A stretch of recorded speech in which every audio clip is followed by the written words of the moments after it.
Okay,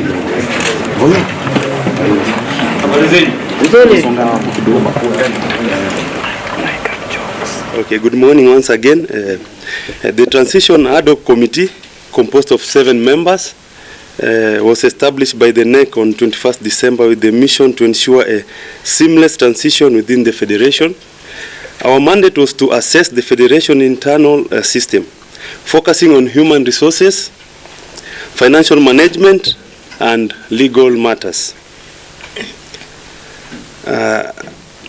While providing recommendations on to strengthen governance, preserve institutional integrity, prepare the incoming leadership, and address key administrative and financial gaps. We completed our work on 31st January and handed the report to the FKF President. And I now invite the President, Mr. Hussein Mohammed, to address you on the findings and recommendations. Thank you very much.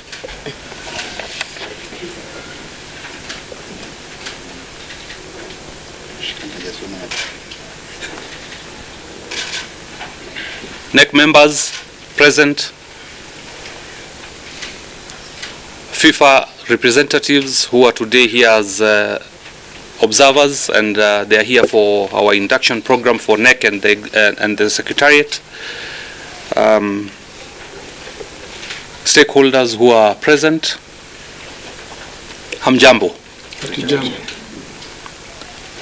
I will read this statement and take questions after from members of the Fourth Estate, and it is a summary of the report, but we will wait for the NEC to to validate and to publish the report before we give the detailed report to the media and the general public. In line with our promise to inculcate the culture of transparency and accountability in the Federation, we take this opportunity to update our stakeholders and the general public on progress we are making in reforming FKF. The Transition Ad Hoc Committee of Football Kenya Federation recently completed a comprehensive assessment of the Federation's internal systems, focusing on human resources, financial management, and legal matters. The findings highlight several areas of concern and present a clear roadmap for reform and a clear roadmap for reforms.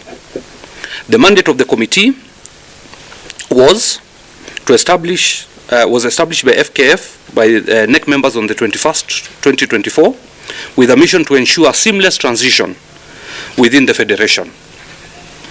The committee's mandate include, but was not limited to, strengthening governance, preserving institutional integrity, preparing the incoming leadership, and addressing key administrative and financial gaps within the Federation.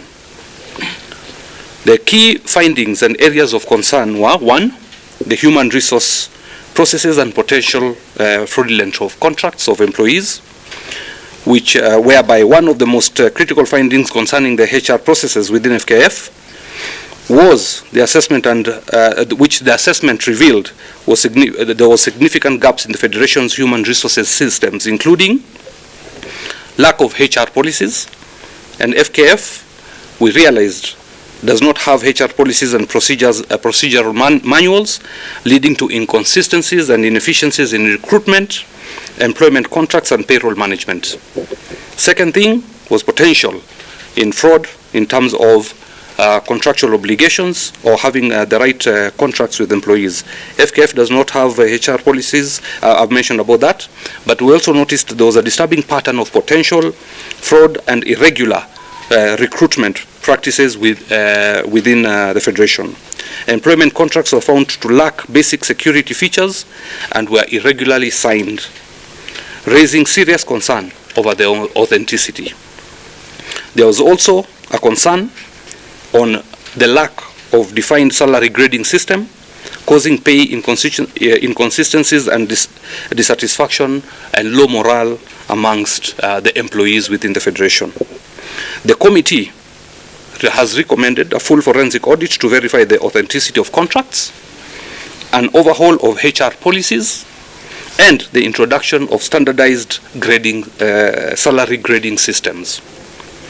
The second thing is on, which is of big concern now to the rest of the country, not only the FKF, but to all stakeholders, the state, which is referees, match manipulation, and hooliganism. The state of refereeing in Kenya is a key concern for all stakeholders, with several challenges that undermine the integrity of the sport. There's allegations of corruption and bias. Referees face significant challenges such as allegation of bribery, match fixing, and a lack of professionalism. This has severely tainted the image of the sport. There's also a big concern now around hooliganism. A rise in incidences of violence and disruptive behavior at matches have also raised concerns over the safety and integrity of the sport. The committee has recommended the establishment of clear merit-based promotion policies for referees, a comprehensive code of conduct, and an enhanced focus on training and capacity building to improve professionalism, and initiate a legislative process to address match fixing in the long term. This should include clear legal frameworks, severe penalties for offenders, and a dedicated legal committee to oversee this effort. Collaboration with law enforcing agencies or law enforcement agencies will be critical in addressing these matters. The third one, on fiscal management and debt crisis. The financial situation of FKF is precarious, with several alarming issues identified.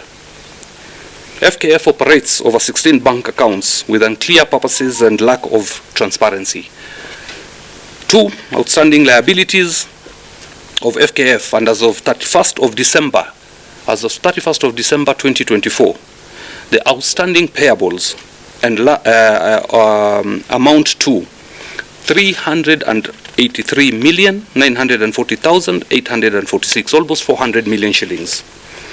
These includes debt with external agencies and service providers, which pose a significant financial risk to the Federation.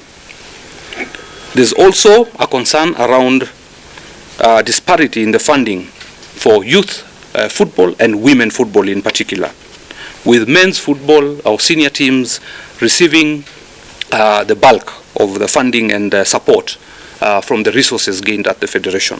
The committee recommends that all accounts are consolidated within reason at the shortest time possible, restructure the debt portfolio after an audit, and to have a thorough, in-depth forensic audit, and increase the funding for women and youth football to ensure equitable development of the game.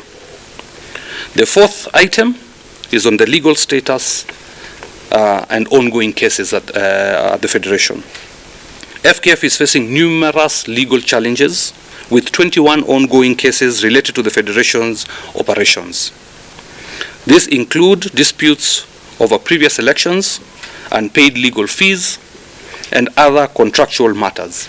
The Federation's legal costs and the mounting cases present a further strain on its resources. The committee recommends the establishment of a legal panel and harmonization of all legal fees and a review of pending cases to ensure that only relevant matters are pursued and closed, that all relevant matters are pursued and closed.